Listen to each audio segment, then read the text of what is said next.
Well, good evening, ladies and gentlemen. I'm Jeffrey Daugherty coming to you from a undisclosed location somewhere deep in the heart of American flyover country. And this is my partner, Jay Campbell. We're always here for the last stand. Tonight, a little bit different because Jay's got some exciting business tomorrow. So we're going to get business taken care of tonight. Jay, welcome back to the last stand. Glad to see you again. Yeah, good to see you too, Jeff. I know I missed the last couple of weeks on the regular time because I was in Mexico with the wife, which was an amazing trip. And then doing what you got to do, man. Yes, man. I definitely took some time off and disconnected from all of this, but unfortunately, I think nowadays when you do that, as great as it is, and you come back to all of this, it's like a little overwhelming. So Jay, let me ask you something, just a little curveball here at the beginning. Sure.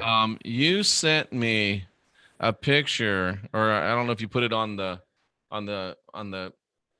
WhatsApp, or if you sent it to me directly, a picture of your sunset. This is a picture of my sunset today. Amazing.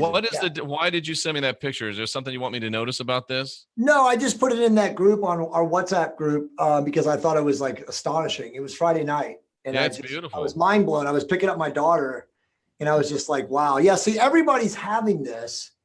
And I shouldn't say everybody, but obviously people around the world are posting pictures like this. And Jeff, you're a little bit older than me, but I mean, I'm almost 50 and I've lived all over the world and I've seen some, majestic sunsets. And quite honestly, what I've seen in the last 6 months defies anything I've seen previous to that. Now we all know, Cliff talked about it. We've had other people talk about it. We know that the sun in its current orbit around our solar system is now white, right? So it's a brighter, whiter light. But if that's affecting the actual luminosity of the sunset, I don't really know. We probably could get an expert to tell us. But he said we're going through different stuff in space, and it makes it look like it's burning a different color because it's going through different types of debris or whatever. Right, and obviously Gerald's talked about that too on our podcast. He said there's a lot of iron oxide in the air because they're spraying strontium and barium. Oh, I got you. So a lot of people want to make this a Planet X thing, and I just don't get that.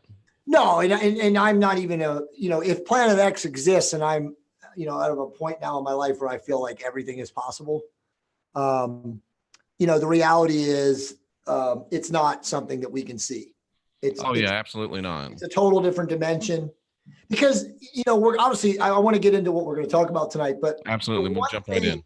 I'll just throw this Easter egg out there. I went and saw Miss Marvel. I took my daughters to see Mrs. Marvel on Thursday night last week. It's totally an epic movie. It's without a doubt the alliance, on the Marvel side of things, meaning the good guys, good guys in the Matrix, but they're definitely trying to point or show us the reality of the divine feminine. And when we get into these Essene books, and we really start teaching about this and talking about these books, it's really important for people to understand that the feminine energy is the real way that the way, and we'll get into what the way is, has been transferred across timelines for centuries. Because men, the patriarchy, the demonic forces, the dark forces, Yahweh, Jehovah, however you want to phrase them, are dominated through patriarchy, through murder, through mayhem, through violence, through subjugation, through all of the things that we could talk about. Remember, they used to burn women alive, okay? Again, we won't get into the negativity of who they are. Jeff, we're going to get into that very deeply because you just read a book, as you know, that you just told me about. And that book talks about how the pagan world, the pre-Christian world, was all set up on belief and trust in the sacred feminine.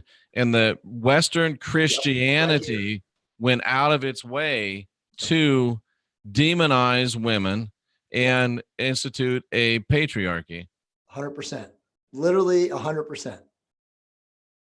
Just want to make sure everything's set up here right. Okay, cool. Dude, I'm getting weird feedback and distortion on YouTube. I'm sure they're trying to block this transmission because the energy that we're about to deliver is pretty amazing. But absolutely. How many is it showing right now live is watching The Last Stand for you? 148. It's showing 39 for me. Interesting. So anyway, without going into the deep, esoteric discussion of like who the dark forces are, which I think you and I now pretty much know, who it really is. I wanted to talk about these two books. And obviously, the first book was Dolores Cannon in the Essenes, which is a highly, highly recommended book. I've got it. Yeah, everyone should read that book. And that book has some amazing, startling, revelational information. But once you get through that book, then you get into this book, which is the Essene's Children of the Light, which essentially is further regression hypnosis of people who also were around at the time of the Way. And when I say the Way, I should call him Yeshua ben Joseph, because that was the real name of Jesus, or Jesus the Christ, or the Word. As you know, Jeff, at the Council of Nicaea, and then of course at Constantinople, when they burned all of the religious teachings, and our friend Yahweh, what do you call him, the rat bastard, when he came in, subjugated religious, I shouldn't say religious, spiritual teachings, and then they, quote unquote, that group gave us the Abrahamic religions.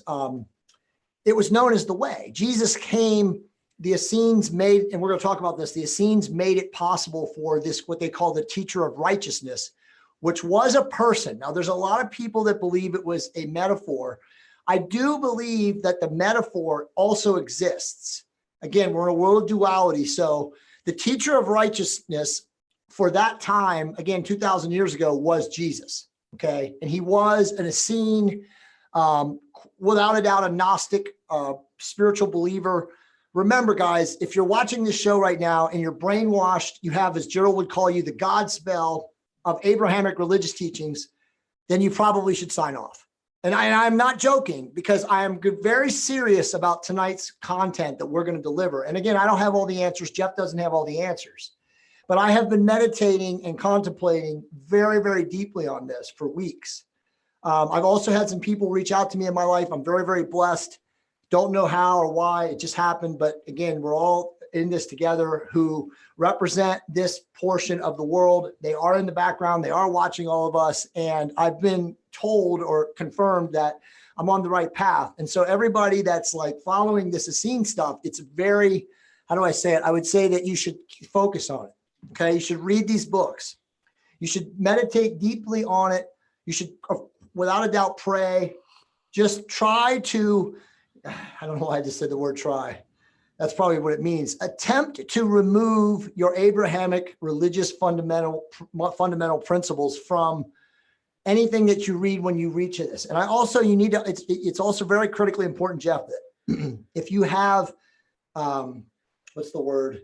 Like an inculcation in your mind of who the Essenes were, again, from the Abrahamic religious teachings. A lot of people think of them as hippies, and they were also what they called militant, like zealots. It's all BS. That is totally BS. Complete BS. And what they really were, essentially, were the highest level Gnostics. Now, most people in this community that we all represent now know what the Gnostics mean. Now, the Nag Hammadi, people think of the Nag Hammadi, and then people think of the Essene Gospel of Peace, and they think of some other things. But the truth is again, everything is truth with error. There's a lot of information that's been given to us about this group, this sect, this cult, whatever you want to call them, that's not essentially who they really were. And when you read these two books and you get the information from these people that were regressive hypnotized and go back, the stories are mind-boggling. I mean, I found myself reading this second book after I'd already read the Dolores Cannon book, and I was in tears, reading some of this. It's so profound. It's so moving. It was like, Jeff, like I felt like all these lifetimes I've lived trying to understand, this pursuit. Like I want more information. Like I never felt satiated for what I wanted to get. And as I told you on Friday night when I finished this book, and I go slow because there's so much. I felt just like this extreme bliss moment.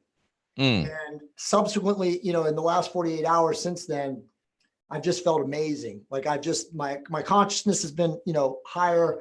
The people that I speak to, that are close quarters to me, I've been sharing this stuff with them. And so I just felt like I knew I was going to be traveling the next 3 days. I really wanted to get this stuff out here and, do this special broadcast tonight. But Jeff, my goal is, up until LeakCon, which is really about 2 months away, I want to spend as much time as we can, like literally every show, going over the teachings that are found in this book, because I feel like the community itself can really benefit from this.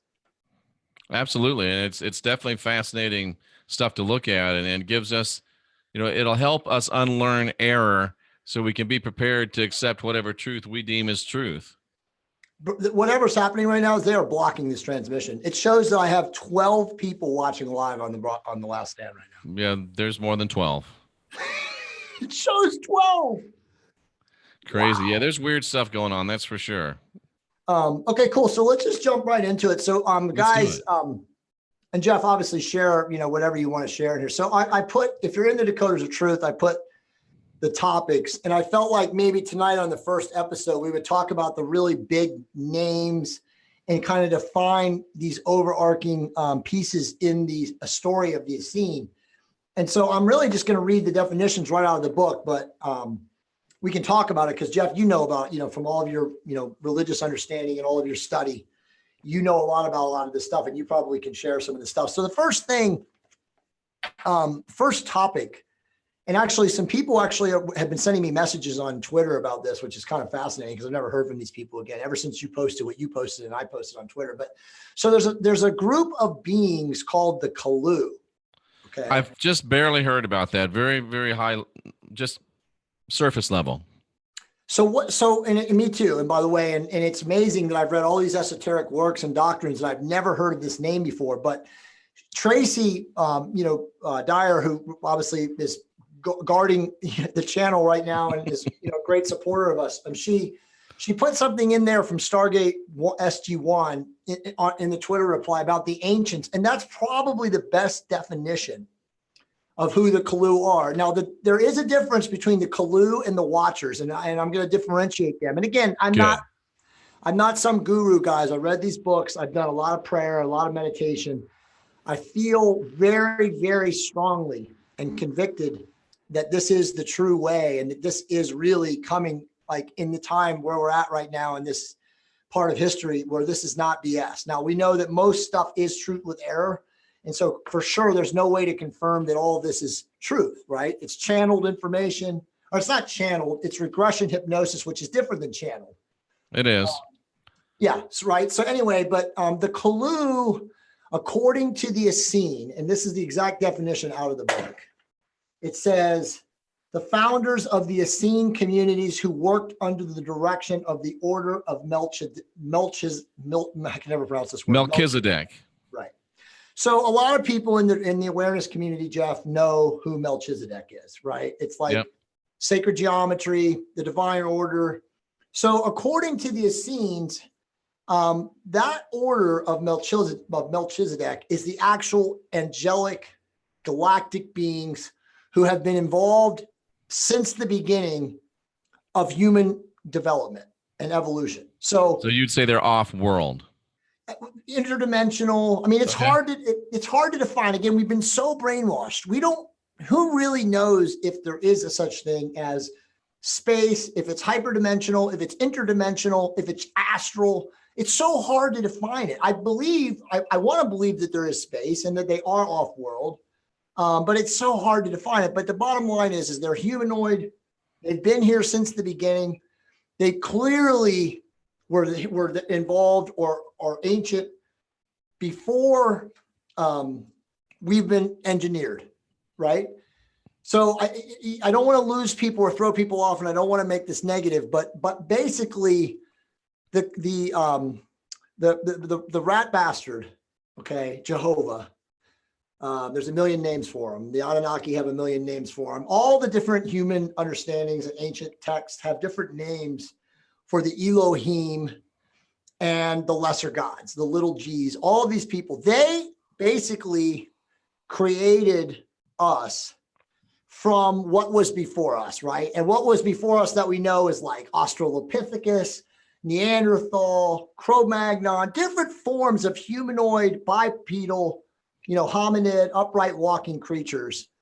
And then they fashioned us into I would say modern day humans today. So it's, again, if you read these books, the explanations are very, very clear and very, very lucid, but it's really hard to know, Jeff, at what time they were really here and what time us, this current modern version of us was here. But back to the Kalu. So the Kalu still here? Yes. So I was just getting that right now. So back to the Kalu. The Kalu, the best way for people to think of what the Kalu are is the Kalu are the Atlanteans. So the priest class that survived of Atlantis. And remember, Atlantis and before Atlantis was Lemuria. So Atlantis and Lemuria were at war with each other. And it's, there's a lot of different theories why.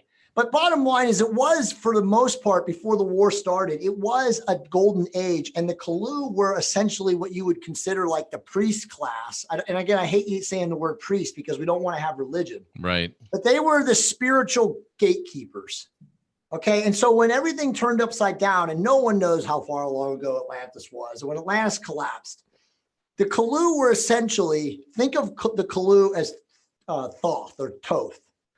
So they were the beings, the humanoid beings with the great power. Almost, you could also imagine them as ascended masters who escaped from the desecration of the planet, the flood, the fall, whatever you want to classify it as, who came back to whatever indigenous humanoid creature survived that horrific cataclysmic extinction level event. And they brought back the sacred fire, right? Which was us, human beings, consciousness, reestablishing ourselves. Again, it's really hard to define this, but that's who essentially the Kalu were. And so clearly they're being advised, counseled, and maybe even given, different types of life, almost from a supernatural component from the order of Melchizedek, which is clearly angelic beings. Okay. And then the Kalu, in reestablishing society, wherever they did all around the world, they did it in South America, they did it in China, they did it wherever there was a place. Egypt was one of the first places they went, which was actually the Fertile Crescent, because then when it came out of the flood, it was, what do you call it? It was a Fertile Crescent. It was definitely not sand and desert like it is now. Right. And again, Jay, would you put like just to kind of stack them, would you put the order of Melchizedek, then the Kalu, and then us? I think it's really hard to know, and I wish I could give you a real answer. I do believe that the Kalu and the order of Melchizedek, think of the order of Melchizedek as astral, angelic, dimensional beings, and the Kalu as actually humanoid in physical appearance. But I would say that the reason that the Kalu survived is they probably are like the ascended masters, where they can actually leave their body. Right. So I think they're very similar. They're very close. I mean, I think I read the direction already, but this is the definition in the book of the Order of Melchizedek, a service order of advanced teachers working on many planetary systems throughout the galaxy. Okay. Okay. And then again, the Kalu is the founders of the Essene communities who worked under the direction of the Order of Melchizedek. So again, they're very similar. And in the books, they talk about the Kalu being these energetic. Okay, so the Kalu use energy and crystals. So I always think, I have to say this, I have to throw this out there. I always think about what Bob told us. And then when we found out about Bob, I love you, man. If you're watching this, I'm sorry, bro, but it is what it is. But it's pretty amazing how they harnessed energy and they used the ley lines of the planet Earth, which obviously they still do. But also the dark forces too. And again, the dark forces, without identifying them, and we'll do a whole show, Jeff, on the dark forces, because I've pretty much got it dialed in now. It's down to like a rat's ass.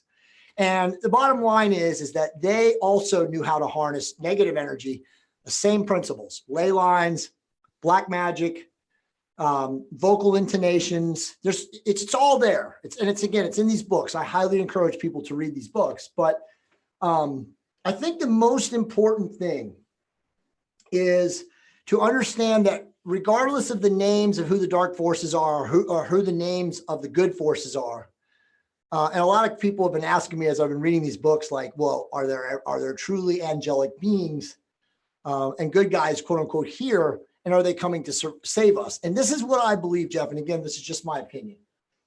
Right now, if you go on Facebook and you're one of us, meaning you're in like the Dakotas of Truth, you're in the awareness community, you're constantly being served, right? Because Facebook's behaviorally targeting all of us now. You're constantly being served all this like new age, I won't call it mumbo jumbo, but like David Wilcox stuff, Ascension. The bottom line is, if you understand what they're saying in these books, this is not, and Jeff, we've talked about this on podcasts before, this is not a positive place.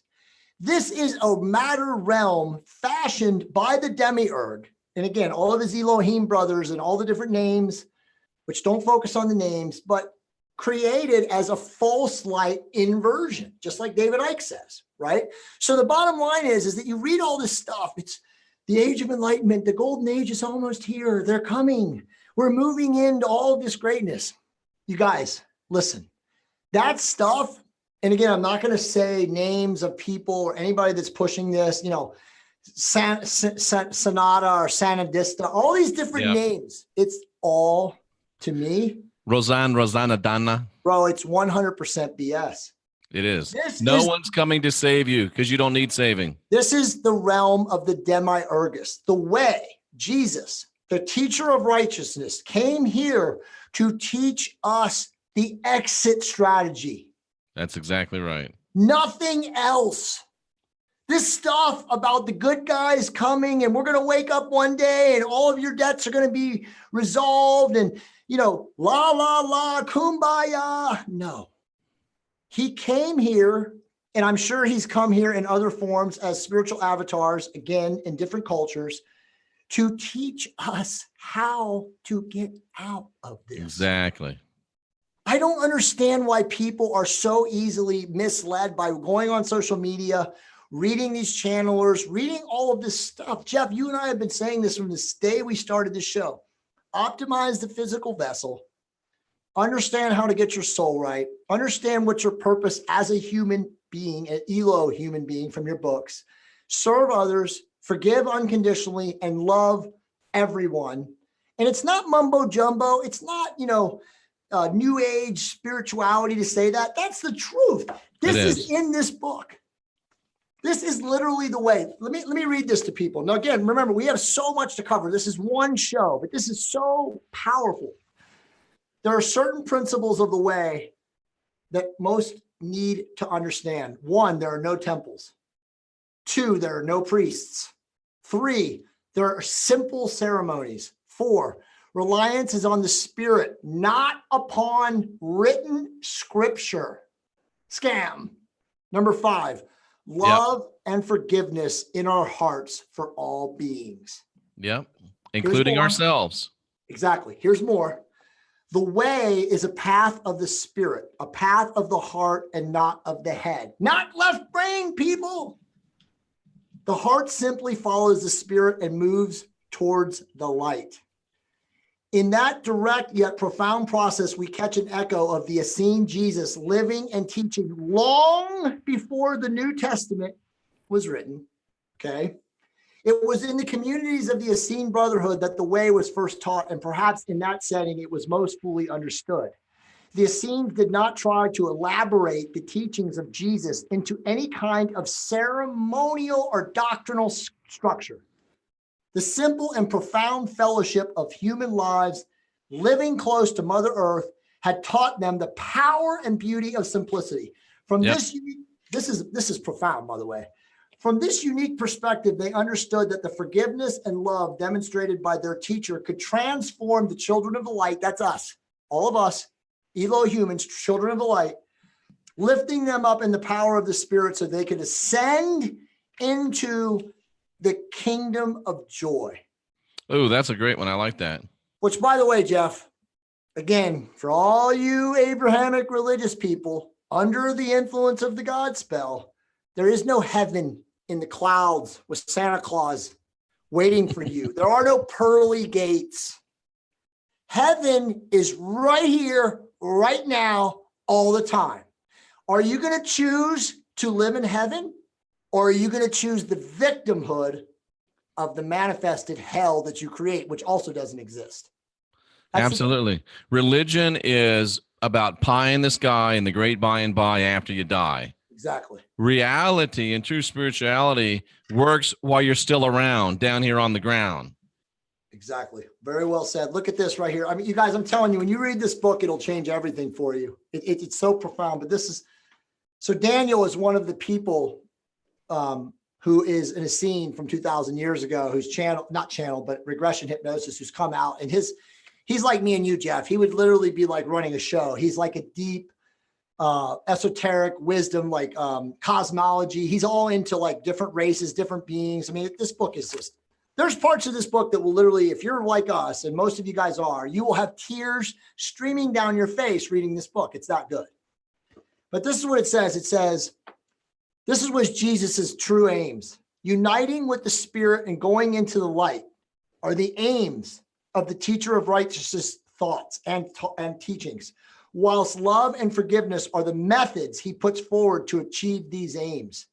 Both love and forgiveness are processes of the heart, and uniting with the Spirit and ascension are breakthroughs at the heart level.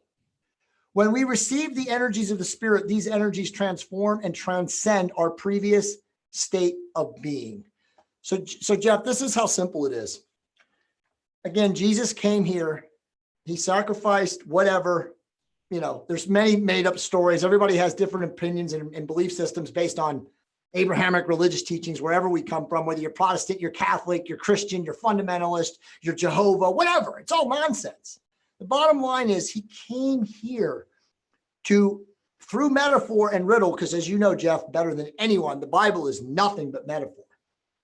He tried to explain to us that the kingdom of heaven was in your heart. And there was nowhere to go. There was literally no one to worship, no temple or church to enter. It was a matter of how you lived your life. It's incredible how clear everything becomes when you stop the God spell that you're inculcated with and read books like this. And then again, I'm not saying that this book is the be all end all. Internal resignation. Jay, I have a lot of people ask me, why didn't Jesus just make it simple? Why didn't he just break it down for us? Well, if you would just read and get your head out of the orifice in which it's currently placed, he did. He made this statement. He said, all of religion, all of the law, all of the prophets, all the spirituality are broken down into two things. Can you do two things? Can you count to two? Hold up this many fingers. Love yourself, love your neighbor as yourself. That's it. Literally. Because if you do those two things, you're going to forgive. You're never going to have any enmity or anger or animosity towards others if you love yourself and love your neighbor. That's as basic as you can make it. Yep. It's crazy. So he did break it down. We just don't want to receive it. It's unbelievable. Another point which we want to talk about, because people hear Gnostics and Gnostikoi, and you think of the Nag Hammadi. I want people to understand what the definition of gnosis is, okay? Because this is a very powerful definition. It's also been misconstrued. Right. The definition of gnosis. Gnosis is a state of deep knowing in which the knower and the known merge and become one. Right. It's where knowledge and wisdom move into a living application. How about this? In this state of being, exactly, Jeff, in this state of being, there is neither self nor other. Ooh. So it's truth. It really is the truth of living in love. The mind is dead. The heart is the knower. We all, as human beings in this matrix realm of the demiurge, we all want to think everything through, be logical. But when you get to a point and you erase the nonsense and you drop the religiosity and you drop the culture from pop culture and you drop the mainstream influence and you realize that, that statement you always say that you're in this realm, but not of this realm, and vice versa. You cannot not allow your heart to tell you everything. I always say that to my daughters now. What does your heart intuit? I say that to them all the time. Right. That's what you got to know. You got to get to where you just know. Exactly, dude. Your heart will never let you down. Your heart is your higher self. That's exactly right. And Jay, one thing I still think this is the best chat room on YouTube. And what I'm trying to do is move a little bit away from being so controlling and monitoring it so much. So if you come in and ask questions and are polite and are talking about something that's on point, we'll talk and we'll discuss. But if you're rude, you're going to get taken out right away. And when you do, remember this, when you do put a question in the chat room, we will discuss it, but I do reserve the right to rhetorically eviscerate you as well. Rhetorically, that's awesome.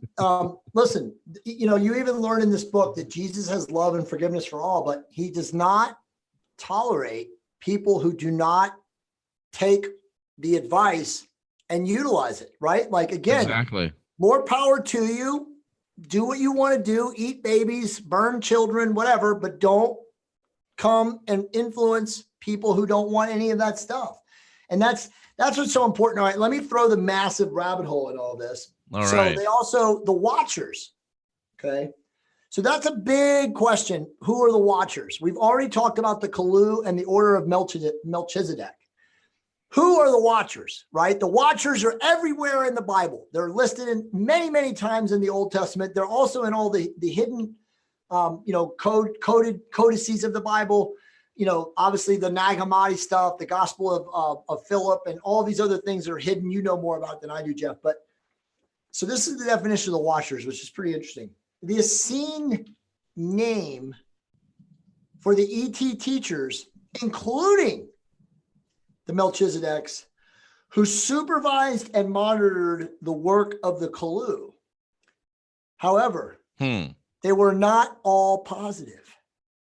So think about that for 1 second. We already know we're living in the Matrix. We don't even have the understanding of who's positive and who's negative in this class of spirituality, right? So it goes back, I laugh at this, but it goes back to the Dungeons and Dragons. For all you dorks like me who played Dungeons and Dragons as a kid. Sinners. That too. But think about this. They would say a person was a neutral chaotic. And you'd be like, what the hell is a chaotic neutral? What is a chaotic neutral? That's so good. Dude, it's amazing. So think about Watchers who are here observing, doing what they're doing, but they don't give a rat's ass about humanoids. Jay, I bet the percentage of people that are in this movement now that used to play Dungeons and Dragons is way 90%. Up there. I'll bet. I'm the only one that never played Dungeons and Dragons. Yeah, I was. That's because I was preaching against it. Oh, that's true. You would have been. You weren't in touch with who you really were. Dude, I was preaching against movies. I was preaching against Disney World. Well, there was a lot of truth to that because we should be preaching against movies, I think, for the most part. But at least the movies are like, they're all Easter eggs in the movies. Ooh, QAnon says Dungeons and Dragons is lesser magic. Probably true. No, there's no doubt about it. I mean, I just remember, thinking of the dragons and thinking of like all the different things with like hit points and all that. I was a dork in Dungeons and Dragons. Don't even get me going. It's just like dredging up stuff. But again, everything, right? You go back to Lord of the Rings, you go back to The Hobbit, you go back to J.R.R. Tolkien. He has languages. He has the Elvish language. It's an actual decoded, declinable language. Where does it come from? So is Klingon, believe it or not. Is that true? Yes. Amazing. It's all there, man. Okay, so one other definition, and then we can wrap up if we want to answer some questions. So light. Now, this is incredible stuff. So this is what light is defined as. Now, remember, before I give this definition, Jeff, let's go back to the David Icke book. And we were talking about, he has a whole chapter on the false light inversion, the smokeless fire. Yep. Okay. So, and that from biblical scripture and allegory, but that's a big Gnostic thing. The it's called the organic light. Yes. So this light definition, yes, perfect segue, because you have to understand this light definition in the terms of the light of God. Remember, this book is called Children of the Light, and the light of the archons, the demiurge, Jehovah, Yahweh, the Elohim, all those, the gang of Mary characters, the lesser gods, the Anunnaki, whatever you want to call them. Light in the spiritual sense with the capital L, remember, little g, big G, is the boundless and eternal divine light. Now, in Gnostic, it was called the Ein Sof, Ainsoph.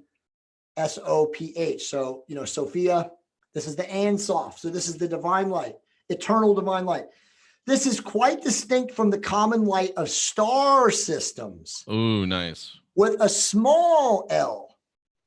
Although some translations do not observe this distinction. In the Gospel of Thomas, a text in the Nag Hammadi library, Jesus makes it very clear that light is the source from which we came, and thus we are children of the light.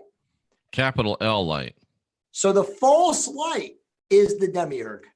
Yes. Hey, and remember the beginning of the Bible. And then in the beginning, then there was light. So there it is, right there. They're telling you that this is fake because the light was already there. God is light. Boom. The darkness, the void, and then there was light. Demiurge. False little g's. Everything from then on is demiurgic. Absolutely. Dude, this is the realm. I could say archontic. This is the realm, exactly, demonic, whatever you want to call it. Mm-hmm. Why again, it's so simple. You know, Jay, I think archontic is better because archontic would include things that we call demons, things that we call malevolent interdimensionals, things that we call off-world malevolent ETs, interdimensional reptilians. ETs, I think it's reptilians. Archontic would cover all of the beings functioning in this realm that do not have divinity, sovereignty, and freedom of all individuals in mind.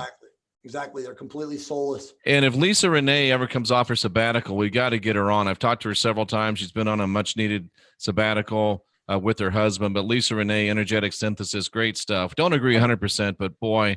No, I agree 100%. Lisa Renee, come on out. Says incredible stuff. And by the way, also a very big follower of ours, Colleen from Decoders of Truth, and her last name escapes me right now. And I'm trying to see her thing on Facebook. Hold on, Colleen. I don't want to mispronounce your last name. I apologize. But Lisa Renee, you have a standing invitation to come be with us. So Colleen said, hold on. Why is she not in there now? View more replies. We have so many replies in the thread. Colleen Dillon Parkman. Colleen, I'm so sorry I couldn't remember your name. She's an amazing woman. She's talked to me and Monica personally. She's in Santa Barbara. Very, very high level, very, very spiritually high conscious person. She said that we need to bring on Dr. Gabriel Cousins. Dr. Gabriel Cousins. He said that he is a huge Essene devotee and very, very knowledgeable about the scenes. And he's done a lot of videos. And she said that we need to bring him on. Says he would be a lovely guest on your show. She gave me a video. So it's in the Decoders of Truth. I'll send it to you after the show. Perfect. But there are a lot of people out there. I shouldn't say a lot. I think it's a small number, but there are enough people out there that have influence and brand, recognition that are living the Essene way. And Jeff, after all these years and who knows how many lifetimes now, I'm pretty sure this is it, brother. This is the way. This is truly the way to get out of here. And when you recognize that that is your mission focused directive, and obviously helping other people live, quote unquote, the way so that they can also break up out of here, you realize that's truly what's important. And I made a discovery, Jay, that I don't like to be negative. And, we try to make everything positive, but the reality is that, and I'll show this maybe tonight, but for sure tomorrow, that the scriptures talk about the fact that we continue to revolve until we evolve. Exactly. But at some point, if we don't evolve, we will dissolve. That in many, many esoteric texts is discussed. The soul only does have a limited amount of time to expand into spirit and to reunify with the light. And I do believe that a lot of the stuff that's happening right now, the energies, the cosmic stuff that's going on in the universe, I do believe there is a influence in increasing awareness and vibration. As you know, many people are waking up. My dad has woken up a little bit. A lot of people who are completely have chosen. Remember, we always have to say that, right? That's a disclaimer. Yeah. They're choosing to sleep.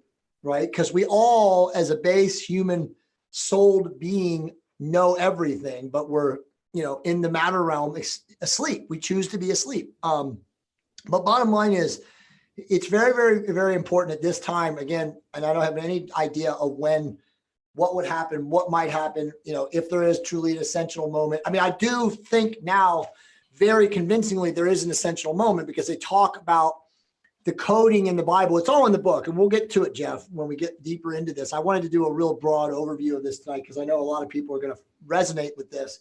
But they talk about the way the Bible, the word languaging, the conscious word languaging in the Bible, again, metaphor and parable, of talking about what the ascension is. And a lot of times when they say the kingdom of God, the glory of God, all these different things, there's so many different coded. By the way, it's all in this book.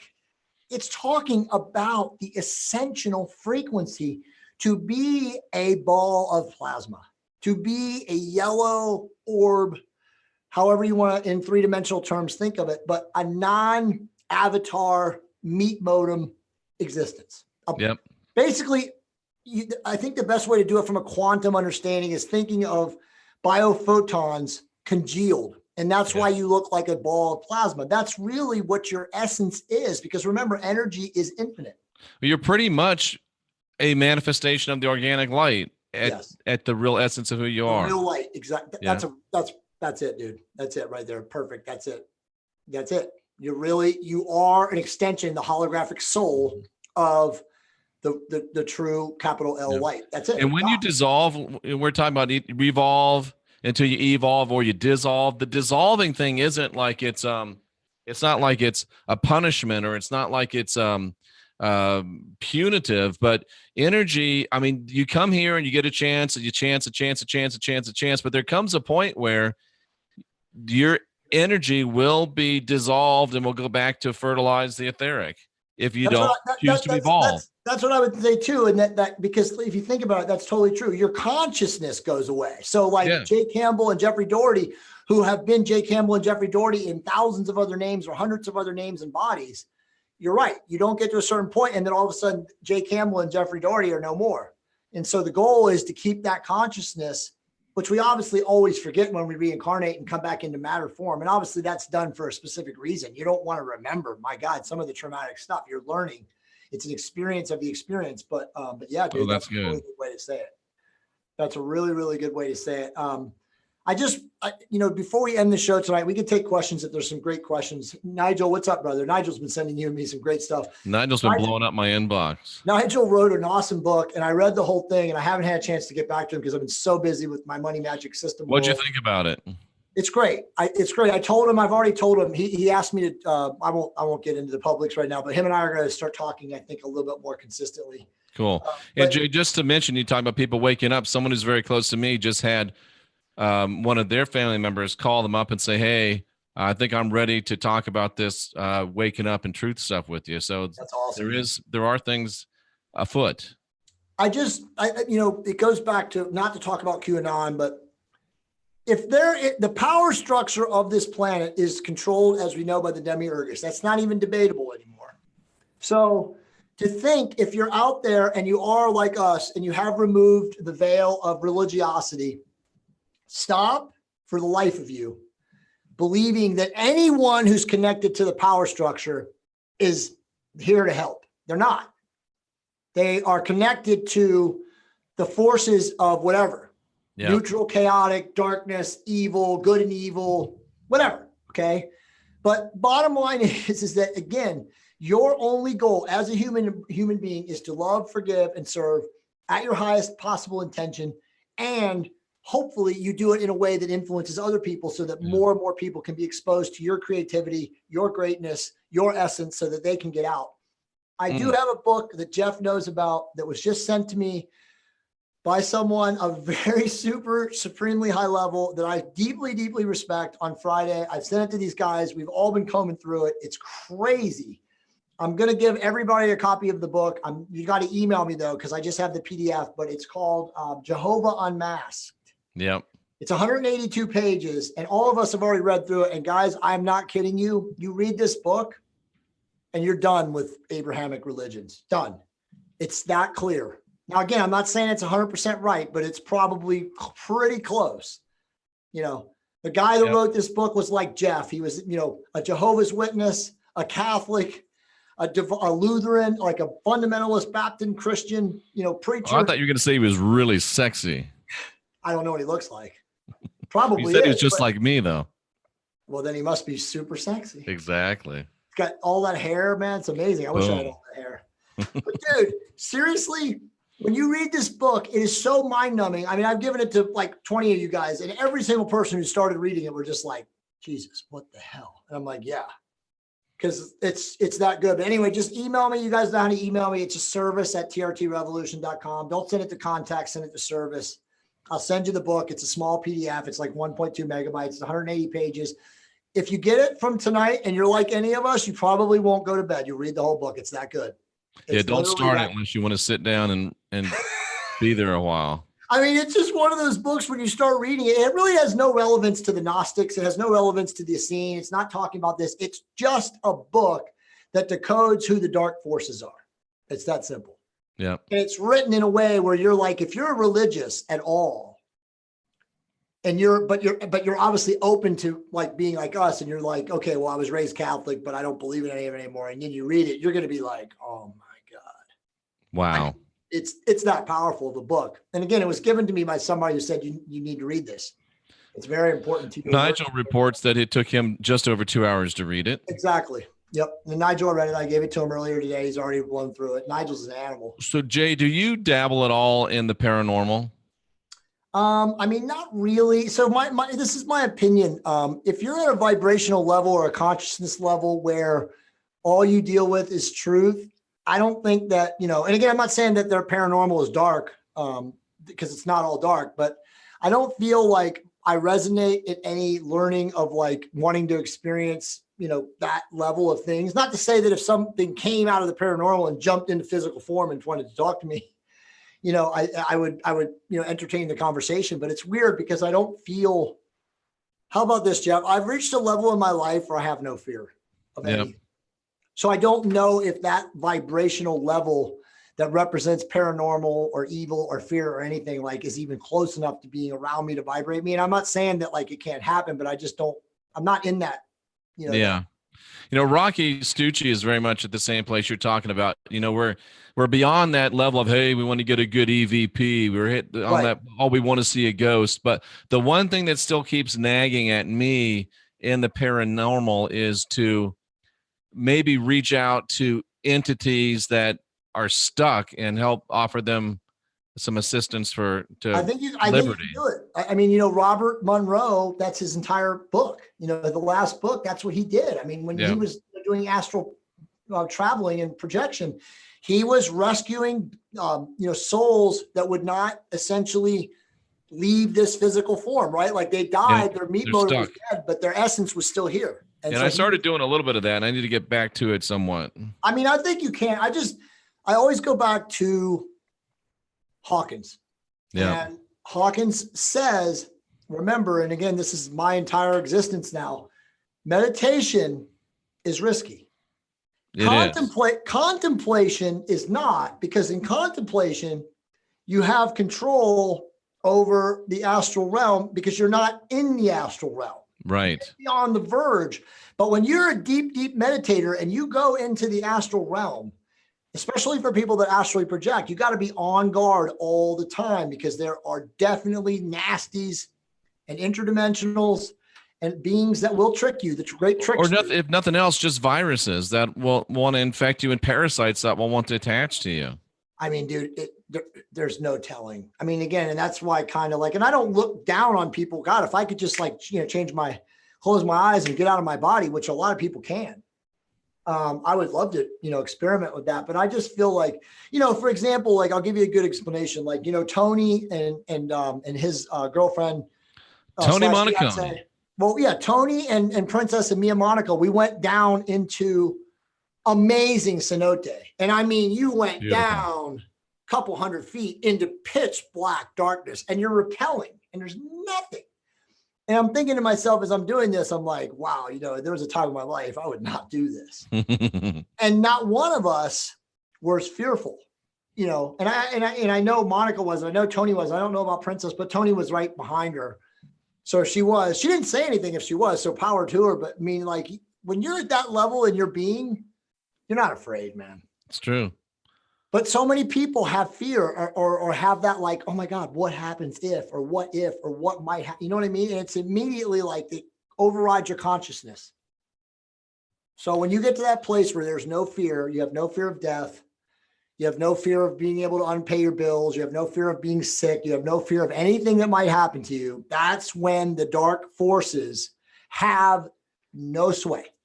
They have no influence over you. And again, that book, Jehovah Unmasked, the whole moral of the book is that if you are under the influence of any religious teaching, they have power over you. And that's absolutely the truth. Jay, why is a bully and what does a bully try to do? A bully is a bully because a bully is trying to control and dictate your movement, your thinking, your energy. They're basically trying to take your energy. Yeah. A lot of times I found in my life that a lot of times bullies are also overcompensating for real internal lack. And if you stand up to them, they oftentimes will back right down. Sometimes they'll kick your ass, but a lot of times they'll back down. And I'm thinking that dark is a bully. Yeah. To keep us afraid of dark rather than being able to learn, discern, and see through quote unquote dark. I think that's exactly 100% right. I mean, everything is a mirror test, right? Yep. If you're going to treat people with disrespect, and everybody goes through periods of their life where ego and material want or material gain is a focus, and you can easily get carried into that, or moved into that from that emotion, because again, it's emotion. And I think everyone has dealt with that before, but that's when you, again, have to have that power over your state. And when you catch yourself, emoting, reacting, again, emotionally, gather yourself and ask that question, what does my heart say? Or what does my heart tell me? Or what do I feel? Because we get so locked into thinking. And then once you start thinking, you focus on it and it becomes this like, oh my God, this might happen, that might happen, that might happen. And then you just lose track of like your, higher self. And when you go down those negative prophecies and fantasies, you actually are creating a reality where that has happened. Mm-hmm. And you get enough of those stacked up together and they can begin to affect your reality. You're actually creating thought forms. If you have negative fantasies, oh my God, what happened if I did this and that happened and that happened, that happened. You've actually, thoughts are things, you've actually created something. Dude, everything that we do. And that's something that, let's stay there for a second, because in this realm of the demiurgus, where it's material and matter, we've talked about this before, Jeff, anyone can make anything with powerful enough intention and action. Everything, everything you just said it, every word that you choose, when you say it, when you're not using the heart, it's most likely going to be reactive, and it's going to probably be negative or emotion based. Yep. And that's where we find the world. And that's why the archons, the demiurge, whatever you want to call it, that's why they keep the world in a state of fear and a state of heightened now sensitivity to words and thoughts and emotions and social media. And people, have outrage, mock outrage for what they read on social media or what they do. It's absurd how people now live, again, in this mock outrage or this fear component, and it's all generated by what they pay attention to. If you don't pay attention to bad stuff, you're never going to be in fear. But that's so scary when, finishing that book, and I'm glad you read that whole book, Nigel. I know you're going to read it too, Jeff, and you're probably halfway through it now, but it's so true, Jeff. And you and I have said this. I remember there were podcasts that you and I did a year ago, and we got a lot of pushback from people because we were telling people that religion was the key. That's how they enslave you. And again, this book, and Jeff, you and I have said this 100 times, the Catholic religion, the Roman influence is the filthy rat bastard.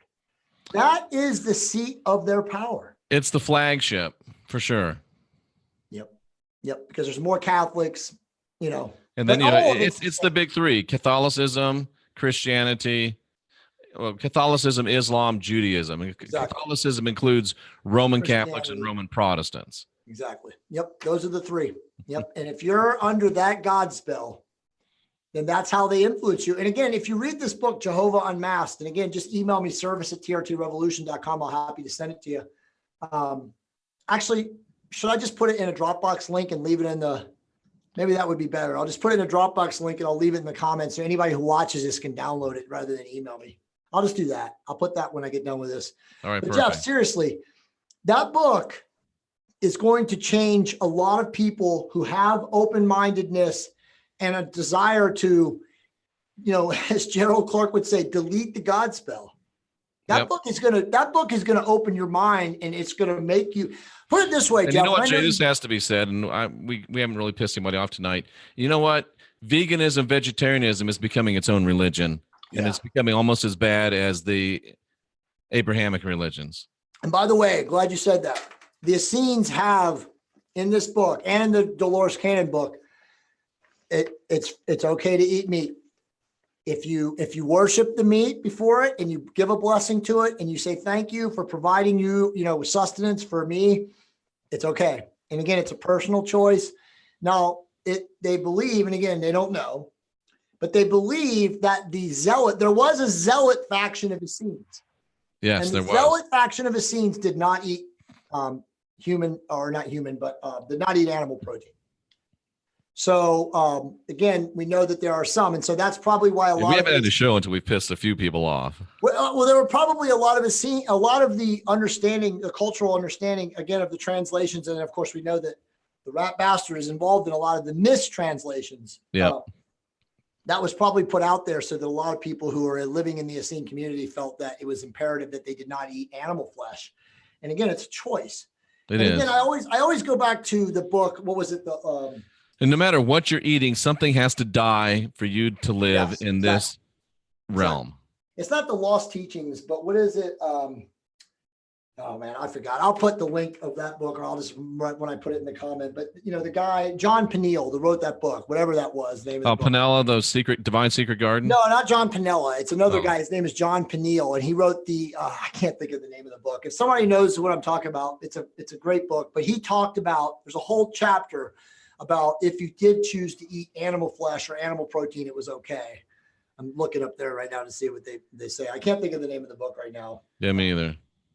But it's an amazing book, and Gerald gave it to me a long time ago. But anyway, the bottom line is the Essene way, that's literally what Christianity was called. When Jesus left, and I don't want to go too deep because I want to save this when we get deep into analyzing this, but when Jesus essentially ascended, the resurrection's all a bunch of nonsense for the most part too, but when they moved his body out of the cave with the stone in front of it and Pontius Pilate and all the Roman guards, Joseph of Arimathea, or how do you say that word? Arimathea was the wealthiest person, believed, probably on the planet. He had this gigantic merchant fleet. He traveled around the world. He was the reason that Jesus was able to meet all of the quote unquote great teachers of righteousness that were on the planet, like the most highest level masters of all the different Zoroastrianism, Egyptian, Greek mythology, like every discipline and learned human culture Jesus learned from while he was here. It was all from Joseph. But when Joseph left, they landed in France, and he established the way. And the way was the original Gnostic spiritual principles that were then stolen by the Roman Catholics and, of course, as you know, subverted. Yep. That's it. And so it was called the way. And again, the way is no temples, no places to worship. It's so simple. Simple ceremonies, reliance on the Spirit, not upon written scripture, love and forgiveness in our hearts for all beings. That's the way. None of this nonsense they stole to get money from people. Dude, imagine all the death that the Roman Catholic, the Inquisition, the conquistadors, what they did to human beings. Yep. It's incredible. It's insanity. And yet people still worship at the altar of these churches, and they follow the Pope and all of this stuff. And I'm about to show you guys that abuse of children by priests is not just a few rogue priests over the years. It is institutionally part of Roman Catholicism, part of Roman Protestantism. And the reason why they have not rid themselves of it over 2,000 years is because it's part and parcel of the religion itself. It is intrinsic as the Mass. It's absolutely the truth. And communion. Every single time you step into an Abrahamic house of worship, you give the demiurgic power energy. You give them a vibration that controls your spirit. It's absolutely the truth. Boom. People don't understand that. I don't know why we get attacked. You got to give, say, don't hate the player, hate the game. Hey man, I got to give props to the demiurge. You guys you got everybody. He's masterful. 90% of the world is under your God spell, bro. You know, it's insanity. You're right, Jeffrey. It's literally insanity to know all of this, to have gnosis of all of this, what has happened over the last 2,000 years. And again, estimated, we don't know if it's 200 years or 2,000 years. Yeah. They have tortured, sadistically murdered, raped children, drank their blood, ate their skin and flesh, lit them on fire. Think of all the women they burned at the stake. The Pope didn't lose his job recently. Don't buy that crap. Dude, it's mind-blowing. And again, not to be negative, but just to make this as a point of record, as a point of fact for people who are still religious, who are still believing in this absurd insanity. Read the book, Jehovah Unmasked. Open your mind and read the book. You can read it in literally 2 hours, as Nigel said. If you seriously turn off your phone and read the book, you'll be like, wow. I mean, Jeff, you saw all those different passages of the book I shared in our group. It's just mind altering when you find out what is really happening. You know, the name, the demiurge, the archons, the Anunnaki, the reptilians, it's all the same. It's literally it is, man. It really is. So tomorrow night we will not have a last stand because you'll be involved in some other interesting developments, right? Yeah, I'll be in Tampa, Florida, shooting a documentary on optimization. And I will be back on Wednesday night, and we will pick it up next Monday. And maybe we can even do another broadcast, Thursday or Friday. Monica's going to be in Vegas with her daughter, so I got my daughters, but I'll be around. But yeah, I want to go deep into these teachings because I really feel compelled right now. And I know you're going to be reading these books with me, but I really feel compelled, Jeff, that this is the answer now. And we have to do as much as we can to share this information as, in a resonant frequency as good as we can. And what better format and platform than The Last Stand?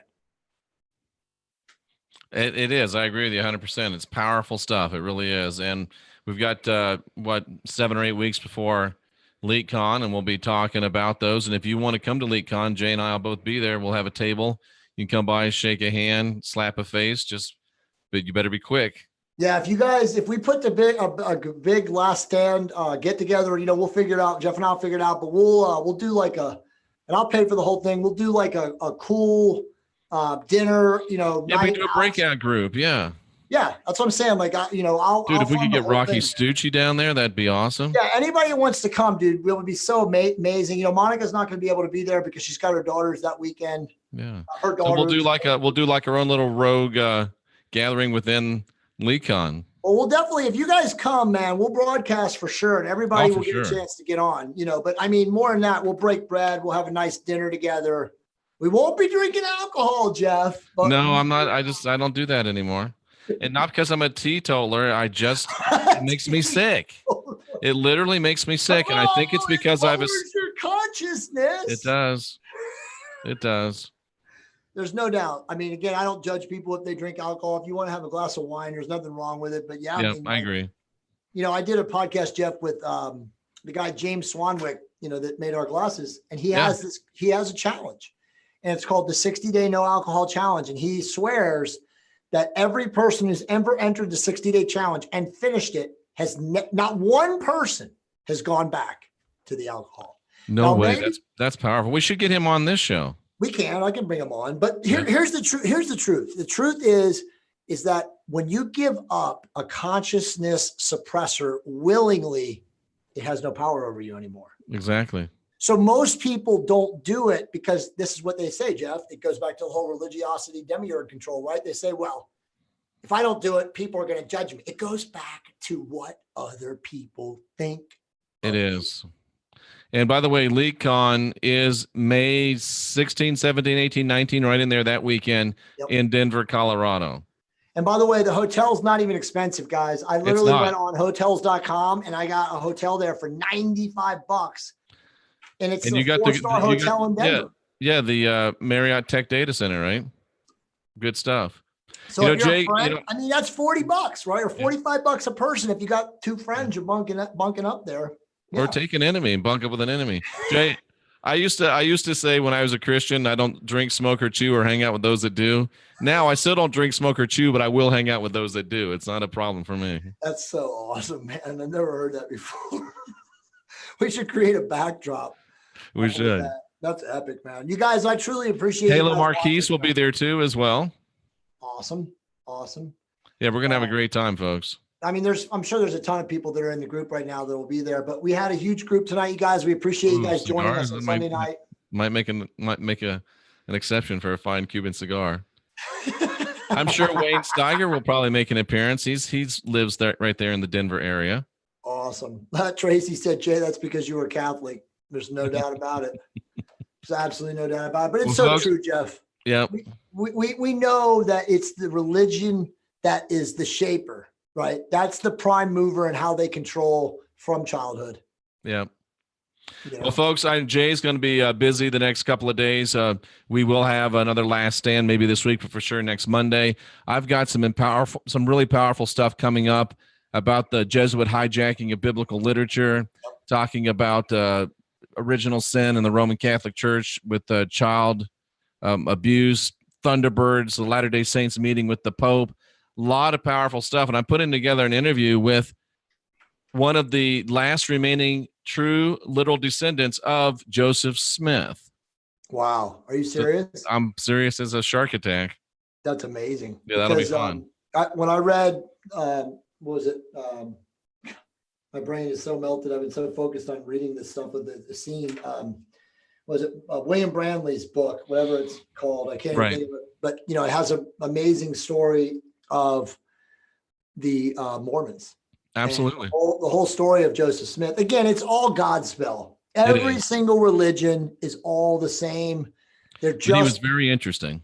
No, fascinating. I mean, if the Mormon church and faith is more similar to an understanding of cosmology, meaning off-world beings and whatnot, than I think anything else. Yep, they got some. It's a mix of, like you said, it's truth and error and truth. The gold bars. I mean, the whole story of the gold bars and where to dig them up, and it's pretty fascinating. Interesting stuff, ladies and gentlemen. Well, Jay, it's been a great time for you in the chat room. Thanks for being here. You're the most important part of the show. We will be able to keep bringing you some more podcast excellence. We will have Jay back soon. Rocky Stucci, shut up. It's Rocky Stucci coming to you very, very soon. So stay tuned, ladies and gentlemen. And on your way out, like the show.